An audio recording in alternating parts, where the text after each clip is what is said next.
Hey there, today we're going to look at how to fix Wi-Fi connected but not providing internet on Android. So let's get started. First, swipe down from the top of your screen. Over here, enable airplane mode for 10 seconds and then turn it back off. Then check your internet connection over here, see if the issue is resolved. After that, tap and hold your connected Wi-Fi network. Over here, open the settings icon beside it.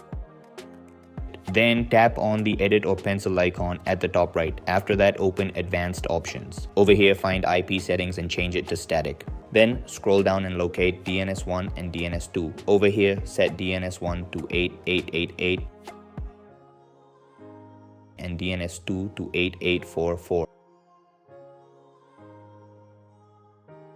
After that, scroll down and tap on Save to apply the settings. Then restart your device. Over here, check if your internet starts working. After that, if the issue is still not fixed, restart your router. Over here, turn it off, wait 10 to 20 seconds and turn it back on. Then check your connection again. Over here, see if the issue is resolved. Finally, if the problem still continues, contact your internet service provider to fix the issue. And that wraps it up. Appreciate you watching. See you in the next